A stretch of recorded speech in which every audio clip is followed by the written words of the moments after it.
Good morning students. आज हम पढ़ेंगे कक्षा छठी की पाठ्य पुस्तक बाल राम कथा का पाठ 2 जंगल और जनकपुर। बेटा, पाठ 1 में हमने राम जन्म से लेकर राक्षसों का नाश करने हेतु ऋषि विश्वामित्र के साथ उनके जाने तक की कथा को समझा। अब इस पाठ में हम राम और लक्ष्मण द्वारा राक्षसों का नाश करने से लेकर चारों भाइयों के विवाह तक की कथा का अध्ययन करेंगे। तो आइए शुरू करते हैं। राजमहल से निकलकर महर्षि विश्वामित्र दोनों राजकुमारों के साथ सरयू नदी के किनारे किनारे चल पड़े। चलते चलते शाम हो गई, पर दोनों राजकुमारों के चेहरों पर थकान बिल्कुल भी दिखाई नहीं दे रही थी। धीरे धीरे अंधेरा होने लगा तो ऋषि ने रात वहीं गुजारने का निर्णय लिया। नदी के तट पर उन्होंने विश्राम करने का निर्णय लिया।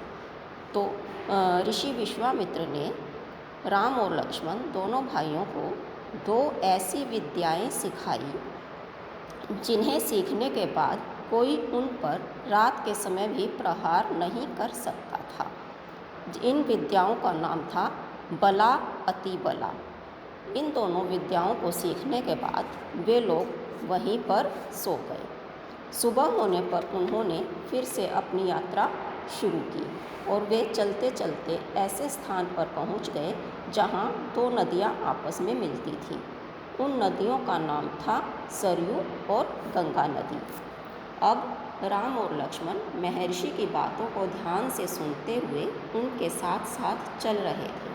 महर्षि उन्हें रास्ते में पड़ने वाले आश्रमों के बारे में, वहाँ के लोगों के बारे में, वृक्षों और वहाँ की वनस्पतियों के बारे में और वहाँ के स्थानीय इतिहास के बारे में, यानी कि वहाँ पर क्या क्या घटित हुआ है, वहाँ की सभी जानकारियाँ दोनों भाइयों को देते हुए चल रहे थे। अब आगे की यात्रा और भी ज़्यादा कठिन थी। उन्हें नदी पार करनी थी और नदी के पार एक घना जंगल था जो कि बहुत ही डरावना था। वहाँ पर भयानक भयानक आवाज़ें आ रही थी, लेकिन ऋषि ने उन्हें समझाया कि यह सब तो ये जंगली जानवर, ये पेड़ पौधे, यह सब तो जंगल की शोभा है। असली खतरा तो उन्हें राक्षसी ताड़का से है जो कि इसी जंगल में रहती है और उसी के डर के कारण उस सुंदर वन का नाम ताड़का वन पड़ गया। महर्षि ने राम को उसका संहार करने की आज्ञा दी।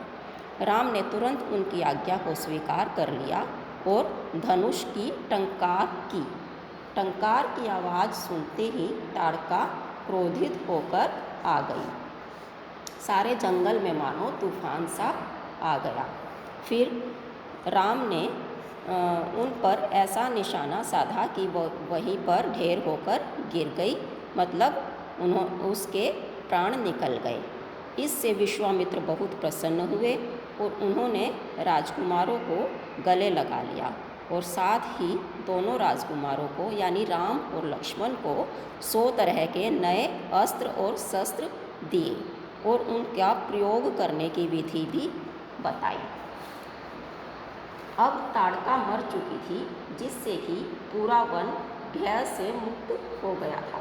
चारों तरफ शांति छाई हुई थी और मौसम बहुत ही सुहावना था। प्रकृति का सौंदर्य देखने लायक था। वे लोग धीरे धीरे चलते चलते आश्रम तक पहुंच गए। आश्रम वासियों ने उनका बहुत ही खुशी खुशी उनका आगमन किया। विश्वामित्र ने यज्ञ की तैयारियां शुरू कर दी और उन्होंने अपना अनुष्ठान प्रारंभ किया।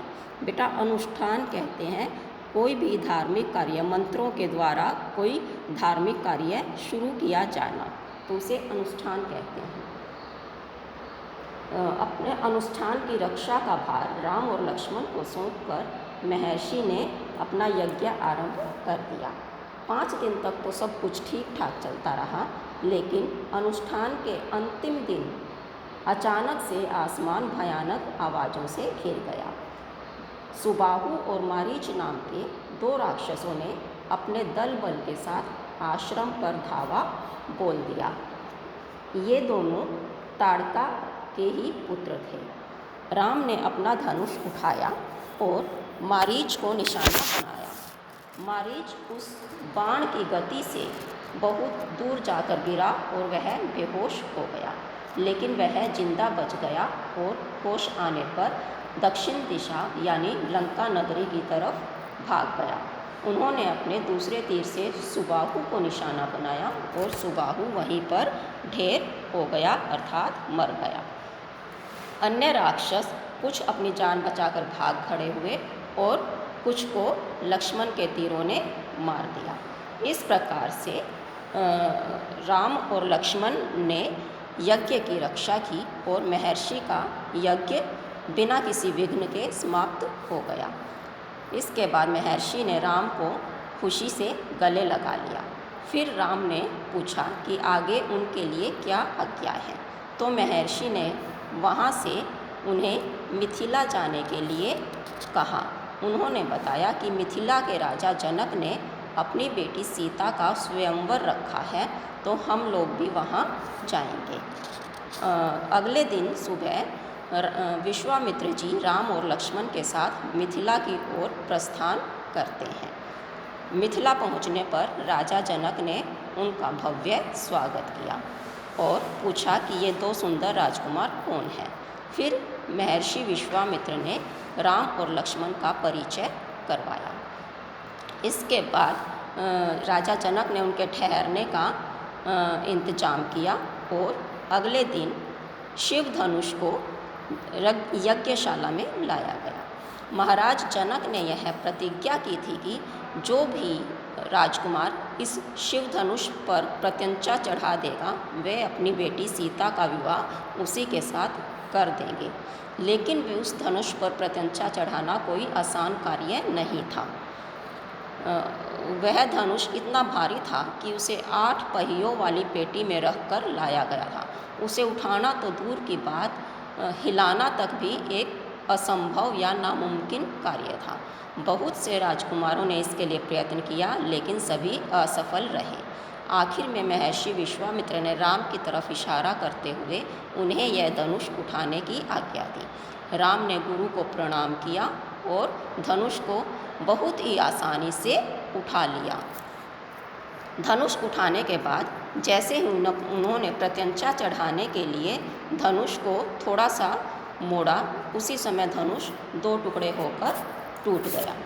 इससे राजा जनक की खुशी का ठिकाना न रहा, क्योंकि उनकी प्रतिज्ञा पूरी हो गई थी। उन्हें अपनी पुत्री सीता के लिए सुयोग्य वर मिल गया था। अब उन्होंने महर्षि की अनुमति से अपने दूत अयोध्या में राजा दशरथ के पास भेजे और बारात को आने का निमंत्रण दिया। अयोध्या से बारात बहुत ही धूमधाम के साथ निकली और उन्हें मिथिला पहुंचने में 5 दिन लग गए। जब वे मिथिला पहुंचे तो जनकपुरी यानी कि मिथिला नगरी जगमगा रही थी। चारों तरफ मंगल गीत गाए जा रहे थे। पूरी मिथिला नगरी को बहुत ही सुंदर सजाया गया था, अनेक तरह के फूलों और बंदरवार से। अब बारात राजा जनक के यहाँ पहुँच गई तो राजा जनक ने दशरथ से निवेदन किया कि उनकी बड़ी बेटी सीता को राम ने अपना लिया है, लेकिन वे चाहते हैं कि उनकी छोटी पुत्री उर्मिला का विवाह भी लक्ष्मण के साथ हो जाए। और उनके छोटे भाई कुशध्वज की 2 पुत्रियां हैं, मांडवी और श्रुतकीर्ति।